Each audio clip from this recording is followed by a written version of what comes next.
Yeah, we got Pac-A-Wat versus Mayweather. I mean, we got Pac. You already know what's going on, Pac. What'd you do today? I got third place at the Philly regional. This is my first regional top where I got a playman and a deck box. So let's go. It only took like 6 YCS tops to get here. You're insane. Come on, man. All right, you want to shout out the deck? Any shout outs first? Yeah, first shout out to my team, Source Gaming.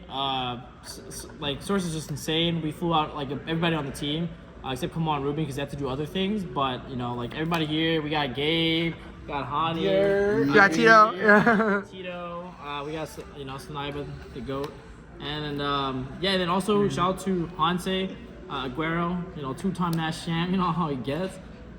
He was the one who like worked on me with the deck, and he gave some really good sound theories for some of the cards I put in my side deck, and yeah, that's pretty much it. So let me walk through this profile. Let's make it short and sweet.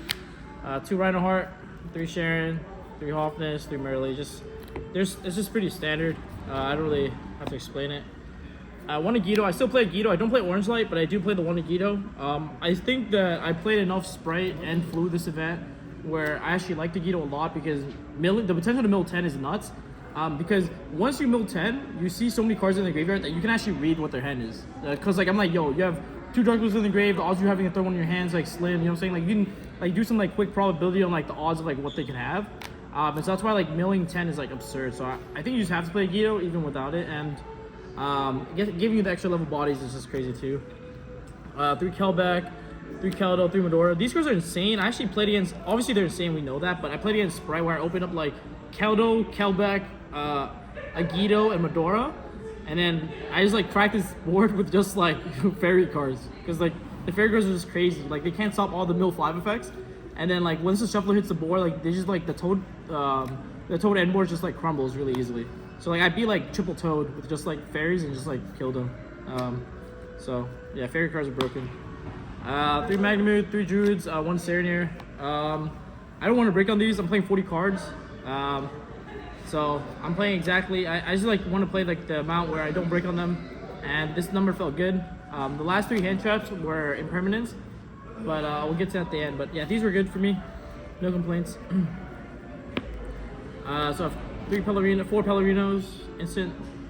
Something changed from my list prior, which is I started playing 2 Scream now. I was playing 1 Scream, 1 Celic, and nothing else, but I decided to play 2 Scream because I'm on more of a hand trap build. So when you're hand trapping your opponent a lot, like you basically have a bunch of like you have to rely on your 1-card starters.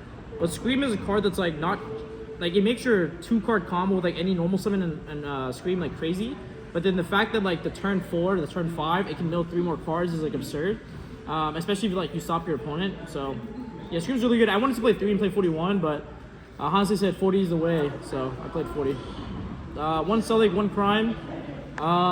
So basically, I wasn't playing Crime originally, and I know a lot of people cut it because Mistman's not in the format anymore, but I think you still have to play it because Crime is an auto-win card, so when you go first, you just want to guarantee you auto-win. Sometimes you don't actually auto-win all the time, but cards like Crime like help secure it. And Crime was just really good for me overall too. Like, because I played 2 Scream, I just like having the second trap to like add. But yeah, it was like insane. I thought about cutting it to play Upstart to make my deck more consistent so I see Planet more often. But that was like the concession, either play Upstart or Crime.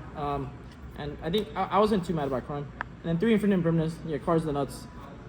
Just like it, against Flu going second, I lost a roll. I opened 1 Imperm and he passed, which was insane. Like sometimes like cards like Imperm like that gives you the chance to just like randomly win game 1s when you're supposed to lose because they're like reading no hand traps, or even against like Sprite. Like for example, if they go what do you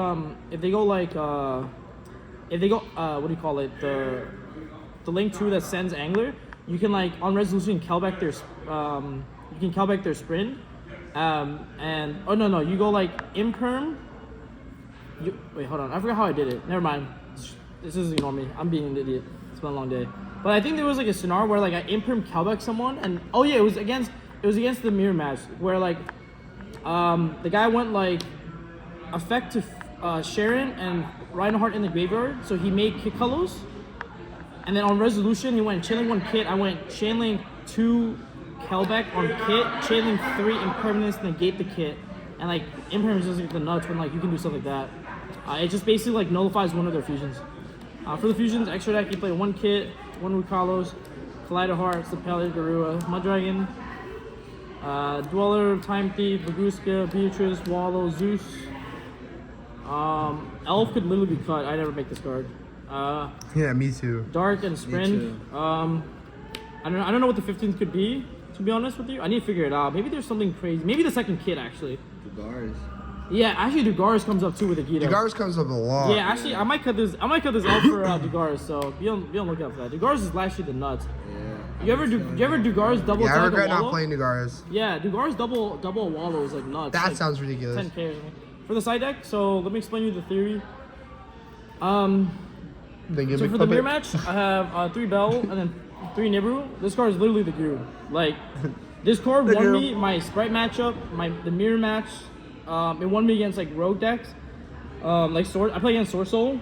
Bro, like this guy, he went like long yawn effect, and it's like over 5th. So I went Resolution Kelbeck the token, because he activated Yuan, and then I go Chain Nib, and I nibbed him and I summoned a free Kelbeck. They just, it was crazy. Yeah, Nib was nuts, and like a lot of times your opponent they have to overcommit a bunch of level 4s to like make Dweller. And so like basically Nib nullifies all their level 4s, and like the issue with like the Tearman deck is once they start putting like C's, like you're basically screwed. Like Beatrice, Dweller, any of those cards, like it's just the nuts. So like also like sometimes they go for like a dark line to like take your Magnemite so you can chain Nib so that the dark doesn't resolve so they don't get your Magnemite as well.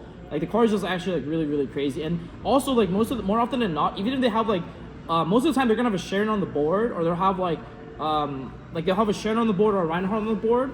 And you can still nib them because they'll probably use those same effects like as they're trying to fusion and stuff like that, right? So like, yeah, nib was really good for me.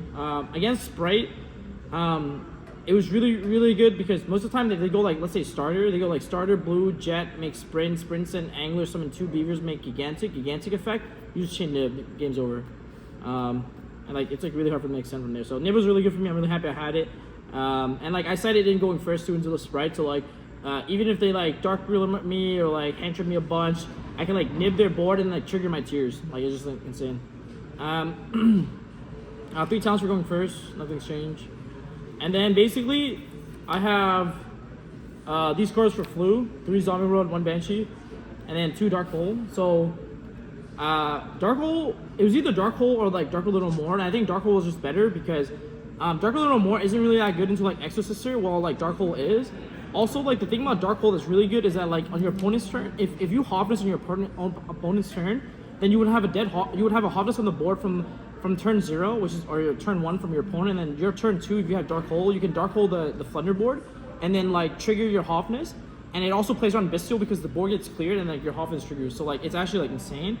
And I only played 2 just for siding pattern. I couldn't fit it. There was an argument to like cut like one of the zombie worlds and then like play 3 Dark Hole instead, which I definitely did think about. But I think like zombie world is just too absurd of a card against the Flunder matchup, which is arguably like just that deck is like awful. But like people just like that deck just draws too broken. So like you just need like cards like zombie worlds just like flood them out. So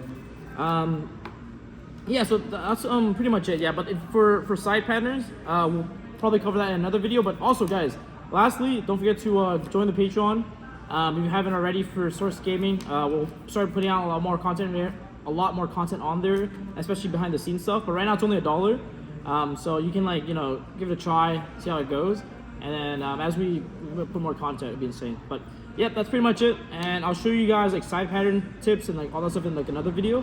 But yeah, peace.